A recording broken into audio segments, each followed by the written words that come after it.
अतुल प्रकाश मिश्रा जी। राधे राधे महाराज जी। महाराज जी, वर्तमान में संपूर्ण समाज तनावपूर्ण विषादपूर्ण परिस्थितियों से गुजर रहा है। एक अधिकारी होने के नाते वो तनाव, अपेक्षाओं का दबाव और भी अधिक है महाराज जी। ऐसे में किस तरह मानसिक देखो, जब तक हमारी समाज व्यभिचार व्यसन से मुक्त नहीं होगी तब तक ठीक होने वाला कुछ नहीं। छोटे छोटे बच्चे व्यभिचार में उतर रहे हैं, छोटे छोटे बच्चे व्यसन में उतर रहे हैं। बस सबके दिमागों में एक ही बात छाई हुई है, धन मिले, धन से भोग मिले, व्यभिचार करूं, व्यसन करूं। बस इतना ही दिमाग जिसका है वो आसुरी स्वभाव वाला है, और आसुरी स्वभाव कभी तनाव मुक्त नहीं होता। उसके लिए दैवी स्वभाव की आवश्यकता है। इसीलिए अध्यात्म गरज रहा है सबको चिंता, भय, उद्वेग, शोक इनसे बचाने के लिए। आज अधिकतर लोग डिप्रेशन में जा रहे हैं। आज अधिकतर लोग सुसाइड करना अंतिम निर्णय समझते हैं। अपने गोली मार रहा है, रेल में कट रहा है, जहर खा रहा है, पंखे पे ही लग रहा है। ये क्या हो रहा है? राक्षसी वृत्तियां बढ़ रही। पर बस सबसे ज्यादा खतरनाक खेल है व्यभिचार, और उसकी पुष्टता के लिए व्यसन, और उसकी पुष्टता के लिए चोरी, हिंसा, जितने भी छल कपट किए जा सके। अगर व्यभिचार रोका जा सके तो सब रुक सकता है। अब तो बहुत गंदगी फैल रही। ये छोटे छोटे बच्चे, बच्चियां, गर्लफ्रेंड, बॉयफ्रेंड, व्यभिचार, व्यसन, तो ये समाज कैसे मुक्त हो सकता है? अब लोग गंदा भोजन पाते हैं, गंदे आचरण करते हैं, गंदा व्यसन करते हैं, तो उनका दिमागी स्तर तो गंदा ही होगा ना। और गंदा दिमागी स्तर निगेटिव ही सोचेगा, और निगेटिव सोच कहाँ सुख प्रदान कर सकती है?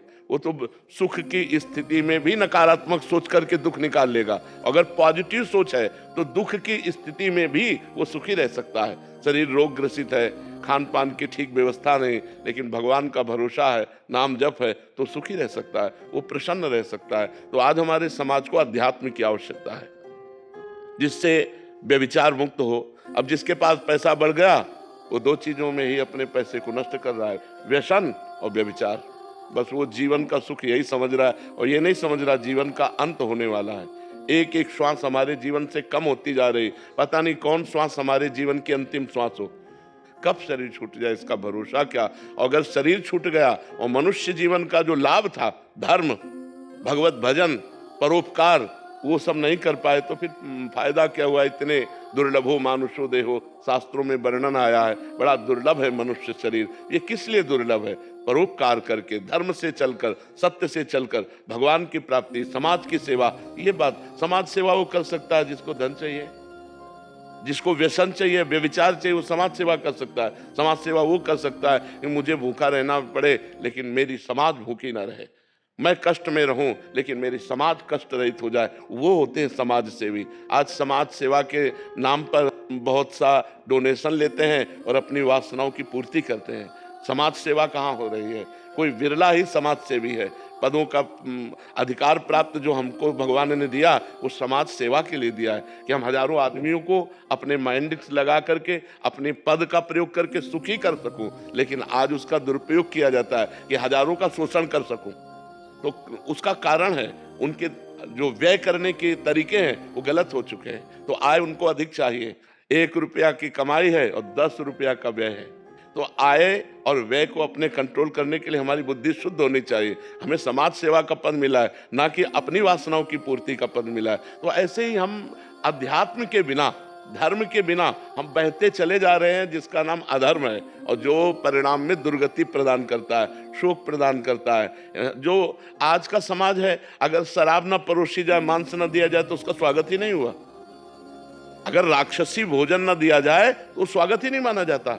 ये आज का हमारा वीआईपी कल्चर बन गया है कि गंदा भोजन, अपवित्र प्रेय और गंदे आचरण, वो पार्टी मनाई जाती है। पहले गांव में जब कोई उत्सव मनाया जाता था और किसी को निमंत्रण दिया जाता था तो पैर धोए जाते थे, हाथ पैर धुला करके और पट्टी बिछा करके, गाय के गोबर से लिपी हुई जमीन, पत्तल दोना में सुंदर पवित्र भोजन। तो पवित्र भावबंद आवाज, जूता मोजा पहरे, चाहे हाथ कैसे भी गंदे हो और बनाया कैसा भी हो, बस राक्षसी प्रवृत्ति बढ़ती चली जा रही। तो हमारे अन्न से मन बनता है, और जैसा मन होता है वैसे आचरण बनते हैं, जैसा हमारा खान पान होता है वैसे हमारे विचार बनते हैं। तो आज हमारा खान पान अशुद्ध हो रहा है, आज हमारे आचरण अशुद्ध हो रहे हैं, आज हमारे विचार अशुद्ध हो रहे हैं। तो समाज में स्वसुख वांछा बन रही। स्वसुख वांछा, मैं सुखी हो जाऊं बस, ऐसा समाज अच्छा नहीं होता। आज का जो समाज बन रहा है, तो आचरण भ्रष्ट होते जा रहे। बिना अध्यात्म के समाज को सुधारना बड़ा कठिन है। भगवान का भय, धर्म का भय, शास्त्र की मर्यादा के अनुसार चलना, कानून का भय, तभी समाज सुधर सकता है। बड़ा निर्भय हो रहा है इस विषय में समाज। न कानून का भय, न भगवान का भय, न धर्म का भय, जो मन माने सो करो, ऐसा हो रहा है।